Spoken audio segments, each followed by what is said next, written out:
Welcome to the Circuit de la Sarthe, a hallowed ground in the world of motor racing.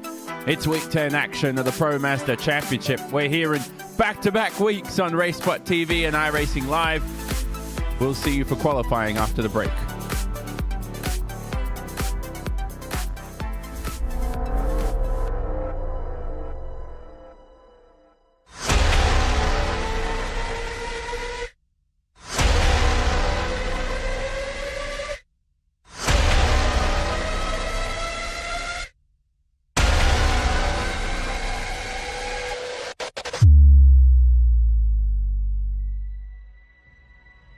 The car behind me is my Chili Bowl midget, the one that I won the Chili Bowl with.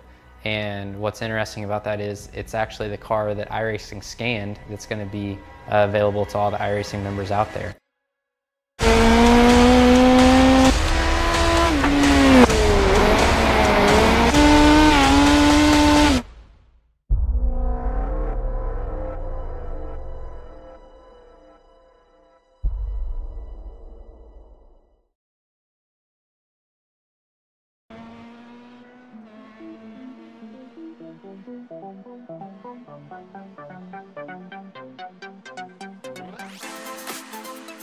We're back.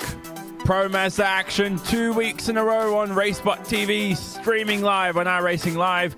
Welcome to the Circuit de la Sarthe in Le Mans, France, which hosts week 10 action for season 1 2018 of the Pro Mazda Championship.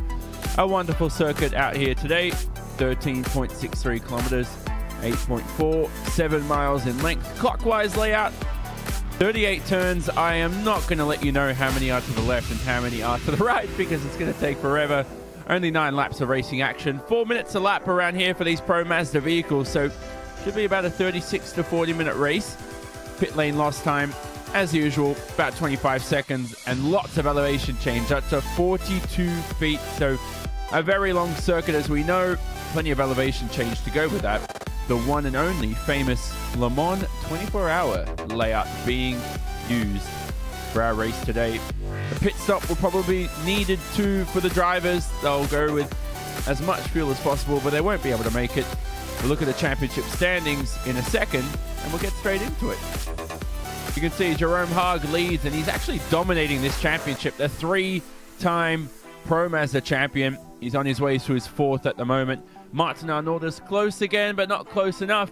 But those 3 behind of Alex Saunders, Everett Paddock, and Thomas Jordan, they've been ever impressive this season in Pro Mazda. Good afternoon, everybody. Jonathan Simon on hand in the commentary booth alongside Paul Smith, who's going to be providing commentary and production behind the scenes.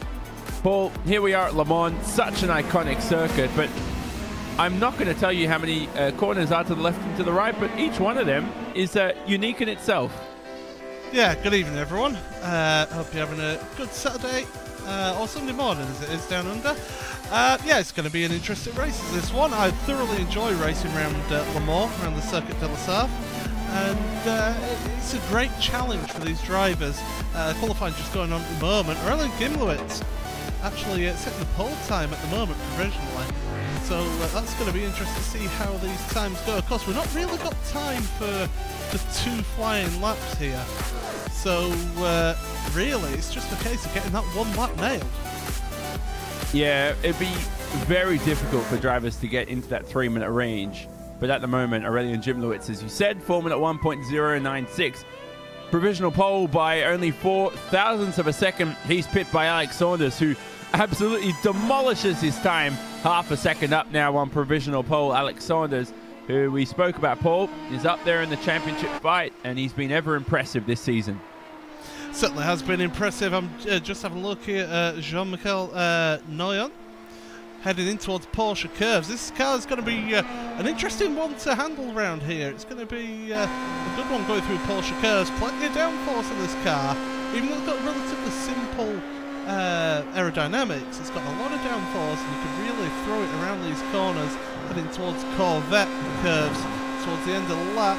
And the question is, can he get a lap time that can be challenging the likes of Saunders? But to get into the 4-minute mark for Saunders is pretty good going there.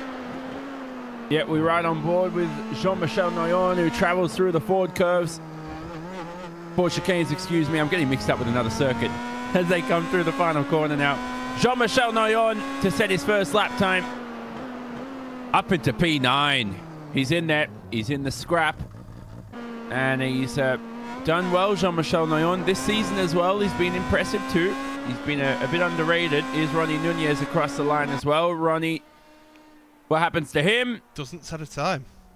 Yeah, it doesn't set a time. His lap time, so he must have had an off-track pull somewhere in the past 4 minutes at least. Yeah, must have. Now, the rest of the drivers, there are still some still running, but that's mainly just to get some practice around here, because it is a long lap, and certainly going to be a big challenge for these drivers, and to get as much practice as you can with these conditions is certainly worth it. So, 50 seconds remaining.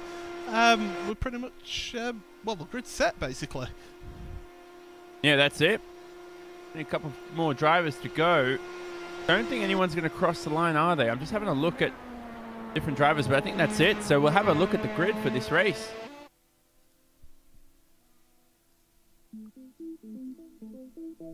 Alex Saunders from Illinois will take pole position ahead of Aurelian Jimlowitz. He absolutely demolished him by half a second there. 4 minute 0.541 for Alex Saunders.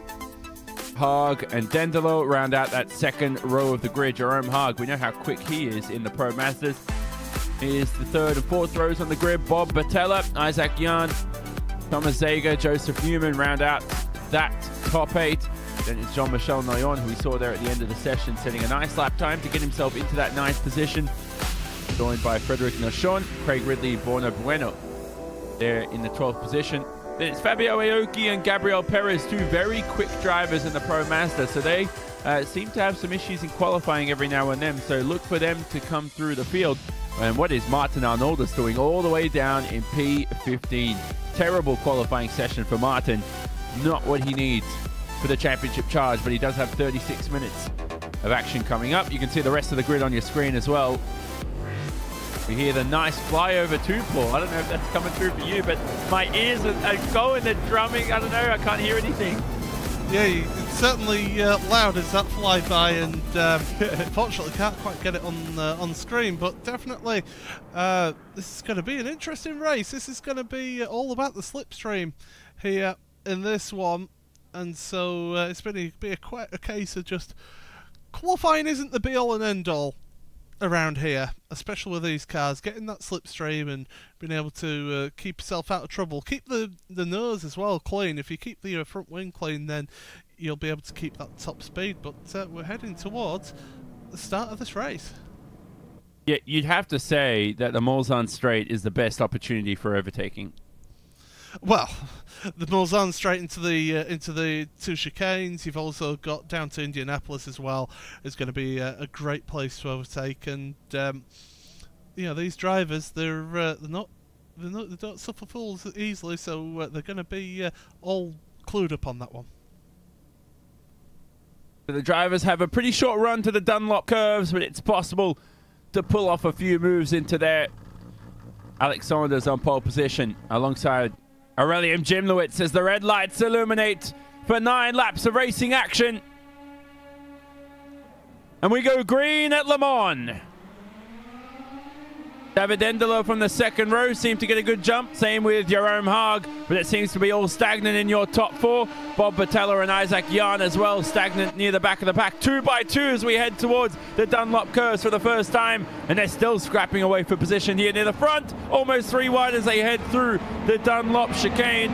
No, and Isaac Jan behind had a small little moment which may have put him offline just a touch, and now they're starting to scramble away at the front here. Alex Saunders battling for the lead with Aurelian Jimlowitz, who's trying to make the outside line work, and I think Aurelian may have got it done. That's going to put Alex Saunders on the back foot, and here's Jerome Haag, your 3-time champion, fighting his way through the field and just making his way past there, Paul. Yeah, these drivers have got to be careful on the exit of Tete Rouge, because it's easy to pick up a slow-down penalty, and on the opening lap here, those slow-down penalties are brutal.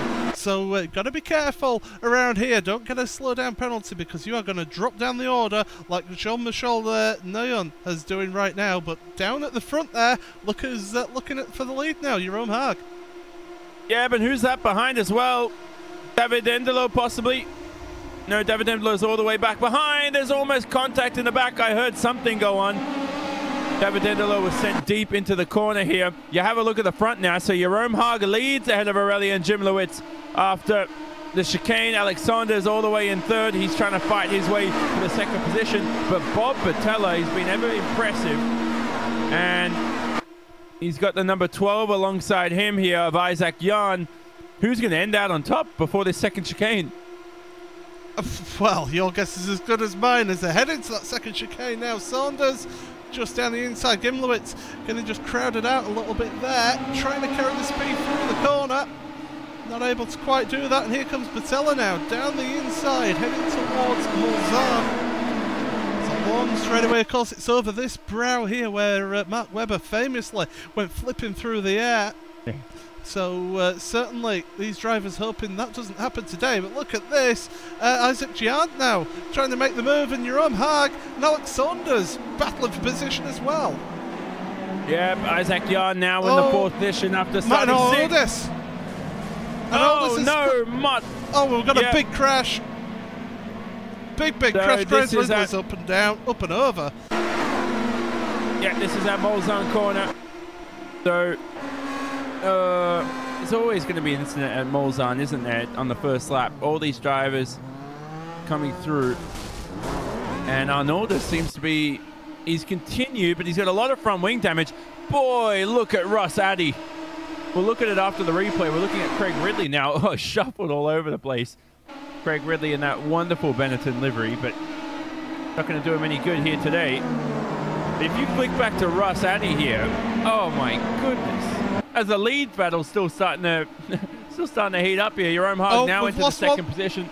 That's Amrani around at Arnage. He's dropping down the order as well. That battle for the lead still ongoing though. Yep, it is. Here they are once again. Alex Saunders, Jerome Haag. Haag just, once again, always seems to find his way to the front. Head through towards the end of the lap here. Jimlowitz is... I'm surprised he's survived a lot of this first lap. He's been all over the place. David Endelo, his teammate, has been worse off. He's dropped down from the 4th position to 8th. We're about to close in to the end of that first lap here. Whoa, Dendelo makes his way past Thomas Ziega, who has a big moment. And you can see there in the back, Dendelo just easily makes his way past there. So Dendelo now into the 7th position. Here they go through the final corner and all but good, Paul. Yep, finally ending the first lap there. Just taking them just over 4 minutes to do that one. And certainly down towards turn number 1 they go. And these guys pretty close together. Dendelo trying to make the moves here as he goes forward. On board with Dendelo there. He's got Borja Bueno in front. And through the S as they go. This is going to be interesting to see how he gets on now, because these two are just dropping back a little bit from Batella, and if not careful, they're really going to lose the slipstream, and they're going to be no man's land. Yeah, exactly. Dendelo's fighting here. Oh, goodness gracious. Car was bouncing all over the place. They pass KFC, and they make their way past. So... still slipstreaming here. This is the difficult part about this straight. Isaac Jan lets Bob Patella through, so now they're chasing Isaac Jan for that 5th position. They head into the chicane one more time. They all file their way through quite easily. The good thing I like about this race, Paul, is that Jerome Haag has not screamed his way out in front. He is not dominating the front. He has to work for it here with this slipstream. It's not going to be easy. This reminds you of the Watkins Glen type of races.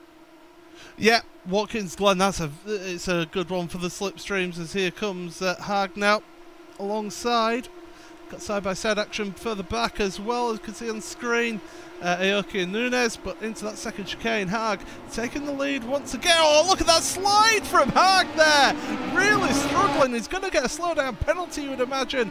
Cutting across the inside of the chicane there, he does. And that's going to let this queue of cars go past. But if he serves that pretty quickly, then he should be able to stay onto the back of these guys as well. Gimlowitz now looking for Saunders. Yeah, and your own Hog's fallen all the way down to 7th now. He's lost all the momentum. But Jim Lewis up into the lead now at Mulsanne. Hopefully he didn't get an off track for that. He really cut through the corner quite well there.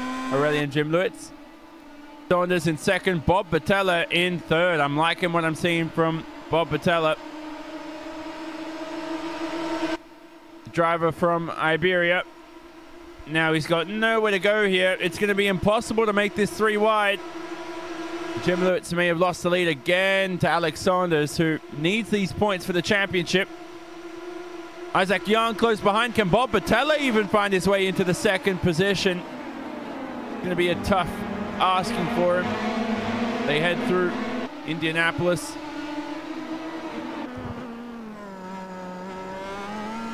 Once again, this is not an easy race, as you can tell, for these drivers. A lot of drivers come to this round and think, yeah, it's a long track, slipstreaming, whatever.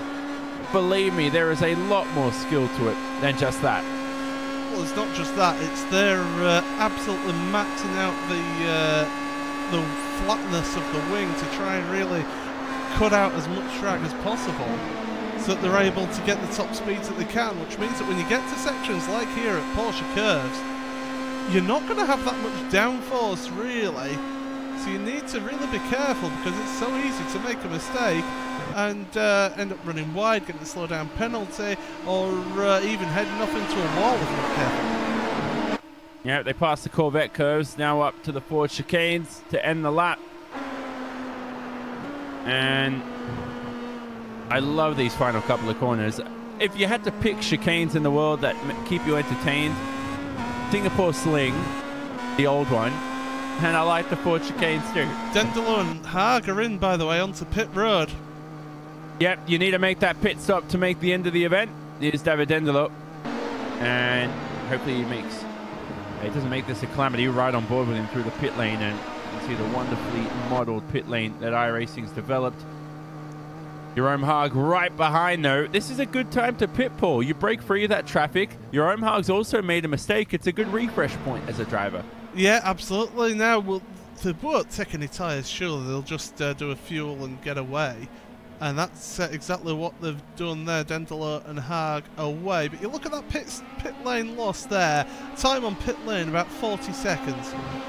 From start pit lane to end of pit lane. Plus you got that pit entry as well, which is really tight. It tightens up on you pretty quick. So those two away. Meanwhile, Bob Patella, he's looking busy at the front, and Saunders has just pulled away slightly here at the front. Yeah, they don't want him to run away with this. Bob Patella shuts the door on Aurelian Jim Lewis, barges his way past, and now I think they may just catch Alex Saunders at the end of this straight, so he is not going to run away with the lead too easily here. You can see Bob Patella getting closer and closer as the straight progresses. Isaac Jan, Borna Bueno all the way down in 4th and 5th respectively. Borna, though, has lost that slipstream, Paul, and so this may be a good time to pit. Yeah, you would think, well, he's kind of on his own there because he's got nobody behind him either as well, so there's nobody to give him that aero effect on the back of the car either. So, Saunders running very wide through that second chicane on the Mulsanne straight. That's not the best exit there, and he's going to be disadvantaged here. As here we go, side by side for the lead once again, but to be honest, these guys, they won't be panicking too much. It's all about the pit stop, see how that pit stop goes, and then once you've had that pit stop, right, that's when you've got to really start worrying about how you get on in this second part of the race for these guys. Yeah, we watch them pass Mulsanne. Get a wonderful view there. There's Borna Bueno and P5 coming into the shot. Side-by-side action here. Down the back of the pack. That's Gabriel Perez, who we knew was going to make his way through the field. He's right behind Thomas Jaeger in that number 14. Here they are alongside each other yet again. Gabriel Perez, always entertaining, Paul, when you have a guy like Gabriel Perez on the grid. He certainly is, and he's not a qualifying specialist. As, by the way, up at the front, Bob Patella has made his way past, but he has the race pace, does Perez. He always seems to have that race pace and is able to push forward in those races, but really struggles with qualifying pace. It's something that he maybe needs to work on a little bit just to get that out-and-out pace, but really good in the races, really good at working his way through. But then again, he's had plenty of practice there. Can I just say something? Jean-Michel Noyon's made his way to P9, and I'm going to let you use your imagination. Incredible move from Jean-Michel Noyon. And he may lose that now to Gabriel Perez, who's going to find his way past. But here they are alongside each other. Yet again, towards the middle part of the lap. Oh, Jean-Michel is not going to give up anytime soon. A look behind Thomas Jaeger as they head towards the right-hander. Very close between this bunch. This is where, as you said, Paul, because of the lack of downforce, it becomes very difficult through the Porsche curves. Certainly does, and you look at how close the walls are there through Porsche curves. There's just concrete walls there. A little bit of safer barrier at the first part of Porsche curves, but then through the rest of it, really struggle. You, as Ziga going into the pits, so too is Gimlowitz. And Nunes as well. They're all on pit road, so people making their pit stops. And it's looking at Gimlowitz. That's the crucial one. Where's he going to come out in respect to Jerome Haag? Because those two were pretty close together. Okay, Haag had dropped back from that slow down penalty slightly. But it's where those guys end up is really what's going to happen here. Because Haag, he's just coming through the Ford chicane now. Yeah, and sometimes you think pitting early is a good thing because you break free from the traffic, but at a circuit like this you need all the slipstream in the world. Here's Gimlowitz and Haag. It's going to be awfully close at the end of this straight here. Oh, not really. I made it suspenseful, didn't I? It's 3 seconds in the end as they head towards the Dunlop chicane, and good stuff from Aurelien Gimlowitz. A great advantage for him to win this race. Yeah, he's in a good spot at the moment. The thing is, if people like Batella and Saunders work together and just don't fight each other through the corners and just let each other make the moves on the slipstream, they can pull each other forward. It's almost like a NASCAR or IndyCar race around an oval where you work together, pull each other forward towards that front, make yourself a little bit quicker overall. And that just, I mean, you look at Batella's last lap of 3:59.4. That's what? A second faster than pole position. Yeah. That tells you the level of slipstream that's going on here. Yeah, exactly. Cycling relays as well is a good way to put it. Yeah, well, we are in France, the peloton. Yeah, it's all about the peloton. Well, they do run a cycling race around this circuit too, so that just fits in with the mold. We'll watch that Gabriel Perez, I think, yes. Yep. Jean-Michel Noyon right behind. Going through chicane here on the Mulsanne straight. Jean-Michel Noyon dropped off quite a bit here though. And these two haven't pitted. So everybody right now in your top 10 have not pitted at all. From Alex Saunders all the way down to Alessandro Moresta. And you can see there on your screen, that top 8 as well, none of them pitted. Gap's very close. And then Aurelien Gimlowitz is only 12 seconds behind Alessandro Moresta, which is interesting because he's had that extra 30 seconds. Oh, we've had an overtake here as well. Moresta gets straight past Amrani. Amrani is the teammate of Aurelien Gimlowitz and David Dendelot. Finds his way to the back of the pack. Bob Batella, though, into the lead. Did they work together, Paul? Maybe, maybe not. Well, there was no sort of heavy defence from Saunders, that's for sure. This is a tricky corner, Zanage, by the way. It's a really tight corner, and the barrier pops out at the exit there, and it's so easy to just end up with your front left corner buried into that tyre wall. So it's tighter than it looks. You think you could go through it a little bit faster than you can actually do so. But Saunders back past. They are working together, it looks like, and yeah, working, like I say, in the peloton at the front, just giving each other the slipstream through the go. Through the Porsche curves here, once again. Will any of these guys pit? We're almost at the halfway stage. In fact, we're past the halfway stage. We've had 4.5 laps done, so would now be an ideal time to make the pit there, John. Yeah, possibly. We'll have a look here. There's the pit entry line. Who's going to go in? Oh, they all duck in and then they change their mind. You can tell it got very close between them all. The flamboyant top 3 we have here. Full of confidence. Full of exuberance. They begin another lap. That's halfway through our event right now.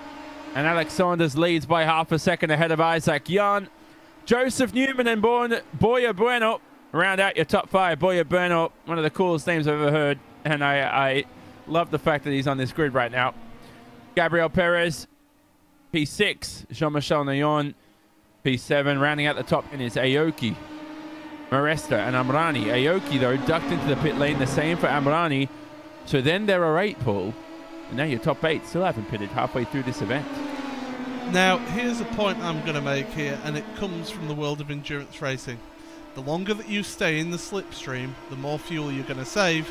That'll give you a shorter pit stop at the end of the race. So as people like Isaac there in 3rd place, sitting in the slipstream, he hasn't been overtaking the 2 in front. He's just been sat there.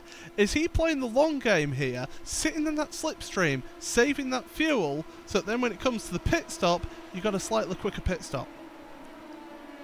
Yeah, that's an interesting dilemma. I haven't spoken to any drivers, though, during the week. Nobody gave information in terms of whether or not you could do this race on or without a pit stop even. So it definitely is required. I mean, they do put the 23 liters, 6 gallons in to start this race, and then you have to come in for a quick splash and dash. But you're right there, Paul. Isaac Jan off the throttle. He could have, I mean, he looked close to get past. There's a move behind, though, between Boya Bueno and Joseph Newman. Here we have a look at them both alongside each other on the straight behind them as well. So Jean-Michel Nayon and Gabriel Perez yet again. Those two are becoming the odd couple. They keep fighting away. They head towards the chicane yet again. And it all seems to be progressive for them. Yeah, just looking at that battle from behind from our aerial coverage, which of course is brought to you by Anwen Designs, here on Racebot TV. And, well, Perez just seems to have made that little bit of a gap now from Nayon. And he seems to do that after that second chicane as well. He did that last lap as well. So Perez just showing that little bit of speed in that one. But Boya Bueno and Joseph Newman, they're pretty close together as well. But Bob Patella, once again, going for that lead in towards Indianapolis. And I don't think Saunders is going to fight this one yet again. There you go. Through he goes. Yeah, it's a very tactical race, this one. And they're working very well here. Through to Indianapolis. Love this left-hander. Lots of camber. Sorry, Arnage. What am I saying? No, that's Indianapolis, yeah. Arnage. This is Arnage, yeah. Arnage coming up now, the right-hander. And then I love the camber through Indianapolis. Just like any corner like that in motor racing, it's just so fun to just throw the car into, because you know that the camber and the gravity, it's all going to ease the car into the corner a lot easier. It certainly does. It's one I do actually love going through that section of track.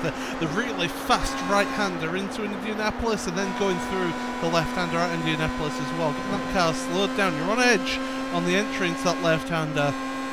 And then just hooking it in, using that camber. Try not to use the curb on the inside too much, because that can actually push you off of that camber a little bit. As Saunders just running a little bit wide through the exit Porsche curves into Corvette curves. Now surely they're going to head onto pit road here. Saunders does. Oh, look at that. Oh, Jesus. Alex Saunders at the last moment ducks into the pit lane. He has to make sure he doesn't get a speeding penalty. Spot on, Alex Saunders. Straight on the line, quick and easy. Now, here's the interesting point. Where's he going to feed out? Where is Aurelien Jimlowitz? Coming around Porsche curves, and look at the queue of traffic that Jimlowitz has got as well. Well, that's interesting, because now Haag, who was 2.4 seconds behind, is now caught up right to the back of Aurelien Jimlowitz, and so we thought that wasn't possible. Well, he's certainly got a bit of pace in that car all of a sudden, and he's putting the pressure on. Saunders has stopped now. He's serving his pit stop here. And we saw... He's at the end of the pit lane too, as well, just to cut you in there. Yeah, well, we saw how... Oh, he's an 8.4 second pit stop. Where's he going to come out? He's got a car with that's lapped down there. Just going past him. So Saunders in 4th place. Gimlowitz, though, not that far behind, about 2 seconds. And look at Haag, he's all over the back of Gimlowitz there. Yeah, how is there a car that's a lap down at Le Mans? Or is that it's Emmanuel Suter? He's got a lot of damage. Yeah. That's probably why. He's made a few trips through the pit lane to repair that. But this race has got never interesting. Alex Saunders, brilliant lead, 2.2 seconds. But with a larger lead, Aurelian Jimlowitz couldn't maintain that. Now Saunders has to beware of lap traffic. Is that going to hound his pace? Probably not. Pulls out of the slipstream. Easy said than done. And look at this behind. Ronnie Nunez and Jerome Haag battling away. Look at the damage of Emmanuel Suter and that number 18 ahead, the rear wing all over the place. But look at Jimlowitz. Comfortable lead at the moment for this next group. And we have to wait to see where Bottella and Isaac Jan will feed in comparison to these bunch. It's really interesting. Just look at the pit stop time. It's really interesting that Alex Saunders was 0.4 of a second longer in the pits than Gimlowitz and 0.5 of a second longer than Nunez. So obviously not able to save that much fuel running at the front of the field. And you would have thought that maybe just with him and Bob Bottella swapping positions all the time, they would have maybe saved a little bit of fuel between them, but certainly that's not been the case here. So does going into your box a bit off the marks have an effect on that? Yeah, it would. It does slow down your pit stop time a little bit as Haag moves down behind Dendelo now.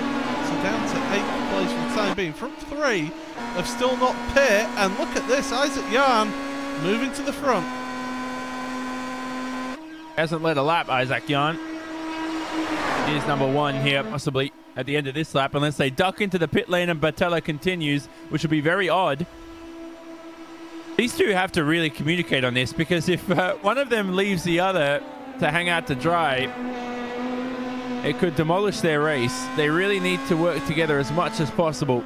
Here they are through the next corner. They also have to watch out for, because I don't think it's possible to save enough fuel to end this race. No. So they may have to even pit this lap or next lap around. I don't know how long they can go on this tank of fuel to begin this race, but it's going to be awfully close here on lap 6 and 9. Jan has been changing gear a little bit early. He's not taking it through the full rev range there.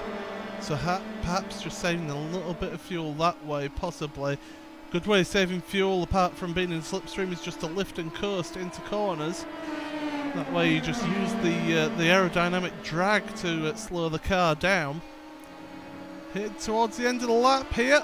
Lap 6 we're on at the moment, and now these two are going to bob into the pits. I would have thought so this lap. Well, let me tell you something. Ronnie Nunez started this race last in the 21st position. He's now in a fight for a potential podium, a potential victory too, if they can catch Alex Saunders up in front by 1.8 seconds. That lead is creeping closer and closer to becoming nothing. Jan's on pit road. They head through. Yep, Isaac Jan enters pit road, so now Bob Bottella all on his own for another lap. Bob Bottella has to push for 4 minutes. I think that's a mistake from Bottella. I would have copied what Jan was doing just purely because you've not got a slipstream partner there. Oh, we've got one lost. It's Gimlowitz round at the football chicane. Goodness. We'll get a replay of that. Right? Yeah. Here it is. Aurelian Jimlowitz. Oh, he's made a mockery, I think. Have a look at him now. So there's the pit entry line. He goes through the chicane. There we go. He's made a mockery of that first forward chicane, and then the second one really threw him off, didn't it? Applying the throttle. Yeah, that's a driver error, surely. Just got wheels onto the gravel, I think. Oh, goodness gracious. So what I was going to say before was, as Aurelian Jimlowitz is now essentially out of this fight for the lead, I was having a look at Bob Bottella, and I wanted to know, was he out in front of Isaac Jan? Because then he can't decide if Isaac Jan's going to pit. No, Jan was in front of him. So then that's a mistake from Bottella then. Well, the thing is, he's got to read that. Look at Jan. Look where he is now. He's in 5th place, 3rd in this queue. He's in a good spot here. He really is, because he's keeping in that slipstream of Ronnie Nunez in front, and Nunez is keeping in the slipstream Alex Saunders as well. So that's really worked out well for Jan. As they're heading towards the second of those chicanes on the Mulsanne straight. Where's Bottella on this lap? Well, he's not even made it to sector 3 on this lap. It's got a good 30-second lead over these guys, and it takes, what, 40 seconds to go from pit line to pit line. I love that wonderful shot, the Mulsanne straight. Come through the chicane. Riding on board here.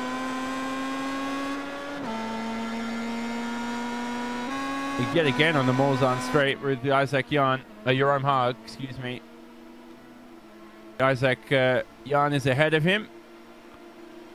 The thing I like is it's been such an underrated race fall from Ronnie Nunez.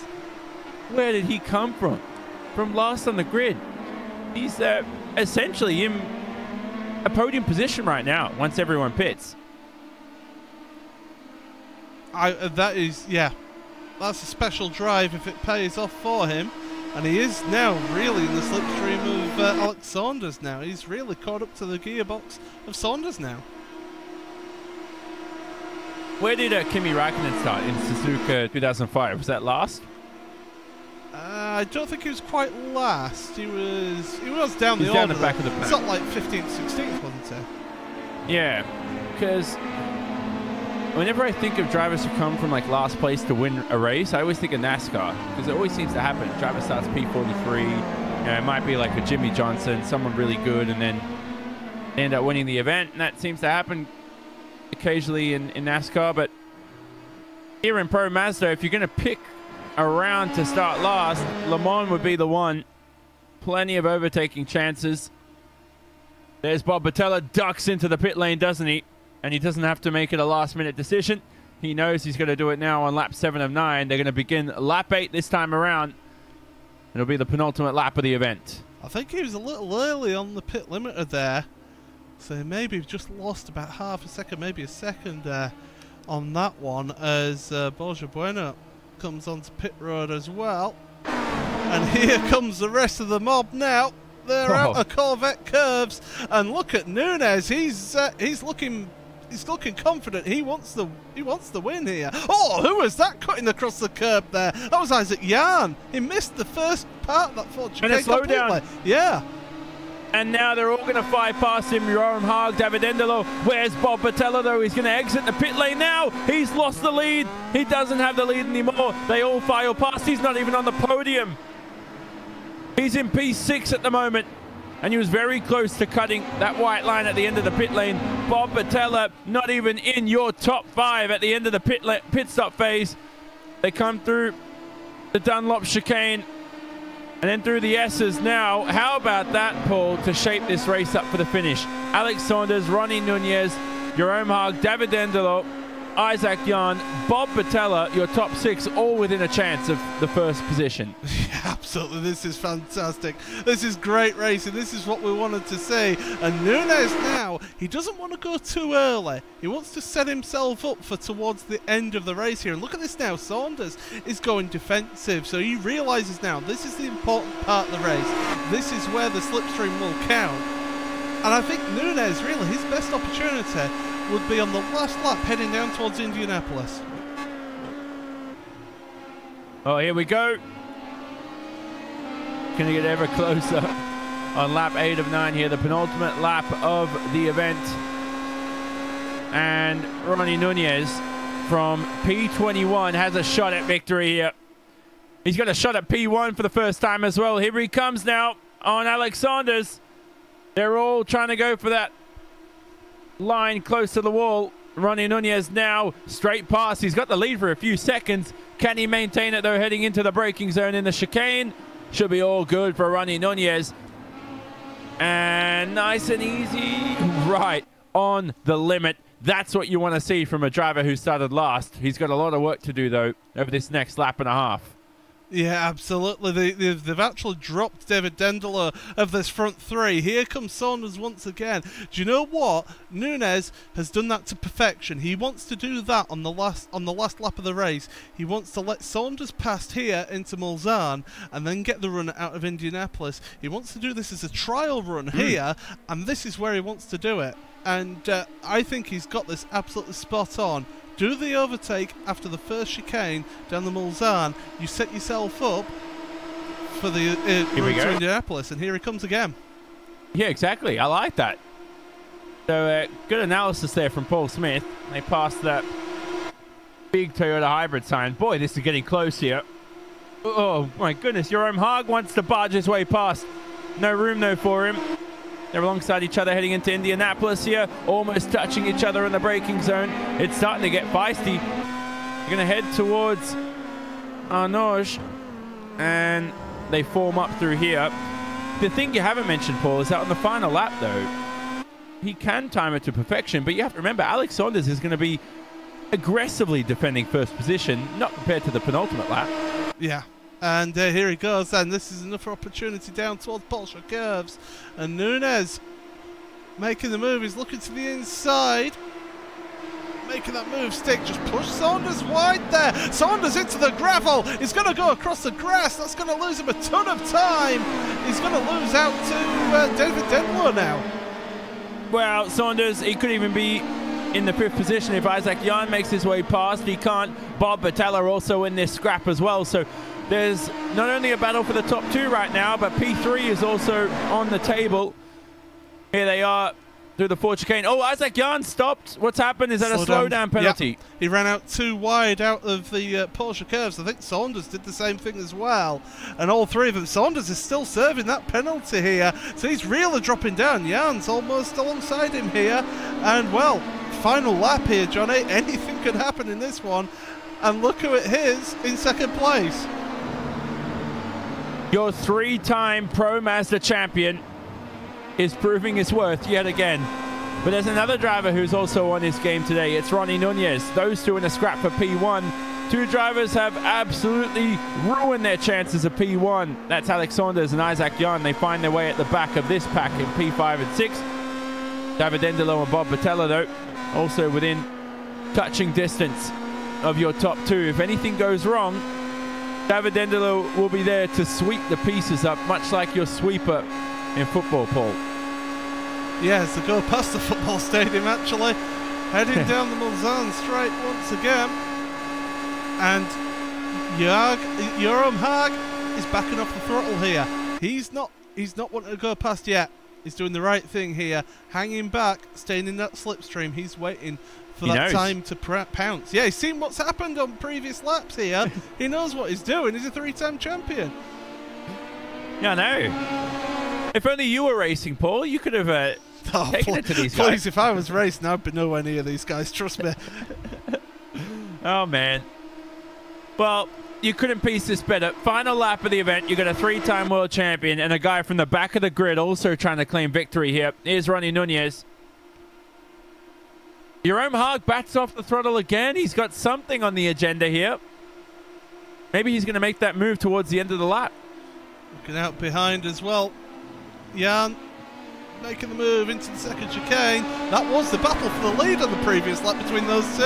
Now the battle over 5th and 6th. Yeah. Now times change for human beings. Saunders and Jan not even close to a top 4 position. Bob Battella, he's dropped off by like a second already this lap. So David Denlow may have P3, may have one hand on the trophy. He's getting awfully close, isn't he, though, David Denlow, towards the end here as they head towards Mulsanne. And file through that corner. Yeah, he is. So this is, I mean, he's 1 second behind, but it was like, you know, 1.5, 2 seconds. Now it's 1. Towards the end of this lap, David Denlow is right there. Certainly is. This is going to be enthralling finish here. Here goes Haag. He's looking to make that move. He's not waiting for the run down to Porsche curves, and he's made it past his ease, side by side with Nunez, and he's going to stay there as well. Oh, here's Jerome Haag for the lead at Indianapolis. Straight past on Ronnie Nunez. They're going to head towards Arnauge, and Ronnie Nunez not even close to fighting his way back past through the right-hander. Here they go off to the next straight. Whoa, Ronnie Nunez was awfully close to the tire barrier, and he just scraped away with a life. Very close, these guys. It's getting really close. Here comes the slipstream once again, and Nunez looking for that move into Porsche curves. This is really the last opportunity to use that slipstream. He's going to try and do this around the outside, is he? It's not going to quite work this time. Or is it? He's still keeping it there. Oh! goodness gracious, we ride on board with Ronnie Nunez, and that was, well, you couldn't put a piece of paper between the two of them. Here's Ronnie Nunez, though, towards the end of the lap here. They head towards, well, they pass the Porsche curves, Corvette curves coming up, and then the Ford chicane is your final part. Final chance, really, to claim victory. Final lap of the event. Can Ronnie Nunez do it? David Endelo also close for second place. Can he spoil the party? They bounce through the Ford chicanes. It looks like, unless anything goes wrong through here, it's going to be Jerome Haag who claims victory for week 10 of the Pro Mazda Championship. What an end to a thrilling race here at Le Mans. Ronnie Nunez from the back of the grid, though, he'll still be pleased that he at least finished second in this event, and David Endelo with a podium in third. But what a finish, Paul, as we still see fighting going on here between Joseph Newman and Thomas Zager. Yep, these two battling to the end, not able to make the move. And yeah, breath of, that was sensational finish. It must be said, look at these two battling away as well towards the back of your field. That's well, that's a battle for 15th and 16th place there. Nanchon and Maresta, both cars a bit battered, and it's Nanchon that makes it through. Oh, credit to Nanchon right now. He's gotten the rear wings bent. That car's damaged. Here's Maresta, though, trying to make his way past. Has, I was going to say, has Nanchon absolutely... Oh, dear. Yeah, he has. Oh, dear. Oh, goodness gracious. Oh, no, no contact there, and they just make their way past. Boy, he went flying. He turned Le Mans into an airport, and I like it. Yeah, sensational race. Absolutely loved watching this one. That was a brilliant one. So let's have a look at the results for Week 10 action. Season 1 2018 of the Pro Mazda Championship. What a round yet again. And Jerome Haag, who's on his way to his 4th title in the Pro Mazda Championship, wins by only 0.2 of a second ahead of Ronnie Nunez. His pass made on the final lap of the event heading into the Indianapolis corner. And it was too easy for him from there. Ronnie Nunez came awfully close from the back of the grid. Not enough, though, to win this race, followed by David Dendelo on the podium. Alex Saunders, who could have been victor in this event, finds his way in 4th ahead of Bob Battella and Isaac Jan. Those two ended up in 5th and 6th towards the end. Boya Bueno, Joseph Newman rounded out 7th and 8th. Jean-Michel Noyon, thrilling race from him, only ended up 9th, though, so didn't have much to claim for it. Looking outside your top 10, Gabriel Perez 11th there in the end. Aurelien Jimlewitz fell all the way down to 12th. How about that for Jimlewitz, who started this race on the front row as well. Amrani Maresta in that final lap battle. Nashon as well, Frederick, who went flying towards the end of the lap there across the Ford chicanes. Manuel Suter, Martin Arnoldus in the end. We know what happened to him involved in that incident. He was out of the event, not good for his championship challenge. You know, even though he's doesn't have much of a chance of claiming first, he does want to obviously claim a respectable second with enough points, which is still going to be a challenge. There's Craig Ridley all the way down there. He was also out of the event. As Week 10's all over here, Paul. How about that? I mean, we knew it was going to be Slipstream City. I didn't think it was going to be as entertaining as this. But hey, we've gotten a great entertaining race. I have to say it. Not to be politically correct, but it was. That was sensational. I mean, open wheel cars running that close. I mean, we saw how close Nunez got there through Porsche curves. You couldn't put a cigarette paper between the two of them. That was how close it got. Sensational racing. It's just hats off to these, because these are some of the best drivers on iRacing, and they keep on showing it each week. Loved it. Anything else you have to say? I mean, Pro Mazda, you and I seem to cover this series a lot, but having Jerome Haag back, a 3-time champion, it is a great thing for the series, because you always love it when the quality of drivers takes another step up. Yeah, it's certainly really good to have somebody of that quality come through, and to give that. It certainly does. It does show that, you know, that these guys, you know, it gives them the opportunity to fight against some of the best talent here, and you know, these guys they test themselves and running in as you saw it there. 21st to second. Really, he'll be gutted that he didn't get first. Well, that's it for Pro Mazda action for week 10 of the Pro Mazda Championship from the Circuit de la Sarthe in Le Mans, France. I'm Jonathan Simon. Paul Smith alongside me. He was also helping in terms of production on the cameras. Van Bello also helping there with your TV camera work. Andreas Werner, Simon Grossman, Nick Thiessen. Thanks to them for all their work behind the scenes in terms of overlay and live timing. The next race of Pro Mazda action, I may have this wrong, but I do believe it's going to be week 13 action for a special event. That will be on Saturday, the 10th of March. The date is to be confirmed as well as the time. It's possibly going to be 10:45 p.m. GMT. So stay tuned on the forums and the racebot.tv website for more information. That will be the end of Pro Mazda Championship Season 1 2018, and then we'll head to Season 2, hopefully continuing the same here on Racebot TV and iRacing Live. One big thank you I've really forgotten to give out there is for all you viewers. Brilliant to see all of you out here in the evening, in Europe morning if you're in Australia with me. And I think it took me to Paul, it was like lap 3 or 4 until I actually woke up for the event. The drivers were so intense, and then they finally woke me up out of my shell. So I appreciate them for that. I'm always thrilling doing these Pro Mazda events. Wouldn't miss them unless, you know, every time I miss one of these events, it's for something serious. I would never miss one of these races. Love them. This has been a Racebot TV presentation broadcasted on iRacing Live. We'll say so long from the Circuit de la Sarthe in Le Mans in France, and we'll see you in a few weeks' time.